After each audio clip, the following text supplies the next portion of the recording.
Target തീർക്കാൻ അതിഭീകരമായ സമ്മർദ്ദം എന്നാണ് കൊല്ലം കടവൂരിലെ PLO മാതൃഭൂമി ന്യൂസിനോട് വ്യക്തമാക്കുന്നത്. 12 മണിക്കൂറിൽ അധികം, ഇപ്പോൾ നമ്മൾ ഇടുക്കിയിൽ കണ്ടതുപോലെ 12 മണിക്കൂറിൽ അധികം ഫീൽഡിൽ നിൽക്കേണ്ടി വരുന്നു എന്നാണ് പൗളിൻ ജോർജ് എന്ന ഉദ്യോഗസ്ഥൻ പറയുന്നത്. ബുദ്ധിമുട്ടുകൾ ചോദിച്ചറിയാൻ ആരും ഇതുവരെയും മുന്നോട്ട് വന്നില്ല എന്നും BLO പറയുന്നു.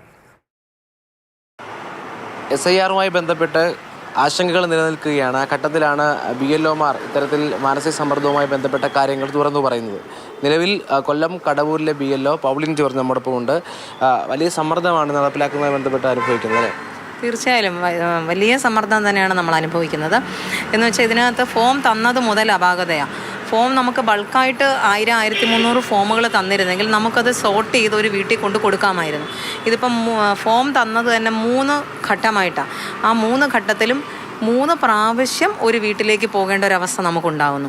അതുതന്നെ വീടുകളിൽ ആളില്ലാത്ത അവസ്ഥ, ആളുണ്ടെങ്കിൽ തന്നെ അവർക്ക് നമ്മൾ ചെല്ലുമ്പോൾ ഉള്ള വിശ്വാസ്യത കുറവ്, പിന്നെ പലരും ഒറ്റയ്ക്ക് താമസിക്കുന്ന മാതാപിതാക്കളുള്ള വീട് കാണും, അവർക്ക് അതിൻ്റേതായ ബുദ്ധിമുട്ടുകൾ. അവരാരും ഈ ഫോം കൈപ്പറ്റാനോ അല്ലെങ്കിൽ ആധാറിൻ്റെ ഡീറ്റെയിൽസ് ഒന്ന് ചോദിച്ച് അവരുടെ ഫോമിൽ അവരെ കൊണ്ട് ഫില്ല് ചെയ്യിക്കാൻ പോലും അവർ വില്ലിങ് അല്ല.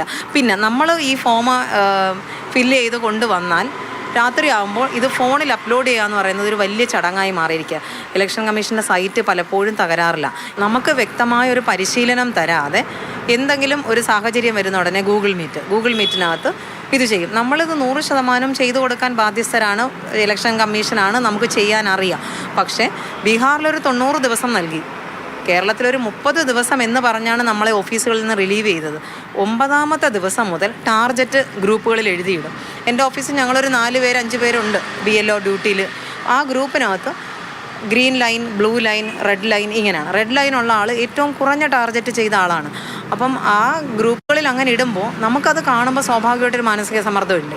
ഒരു വാള് നമ്മുടെ തലയ്ക്ക് ഇങ്ങനെ കിടക്കുന്നതുകൊണ്ട് എന്തെങ്കിലും ജോലിയെ സംബന്ധിച്ച് നമുക്ക് സസ്പെൻഷൻ വരും, അങ്ങനെയൊക്കെയുള്ള ഭയം കാരണമാണ് പലരും ഇത് പറയാതിരിക്കുന്നത്. അനുഭവിക്കുന്ന ബുദ്ധിമുട്ടുകൾ അത് കൃത്യമായി ചോദിച്ചറിയാൻ ആരും എത്തുന്നില്ല എന്ന പരാതിയാണ് ഇവർ ഉന്നയിക്കുന്നത്. ഷനവാസ് ഫരീദിനൊപ്പം രാഹുൽ ജി നാഥ്, മാതൃഭൂമി ന്യൂസ്, കൊല്ലം.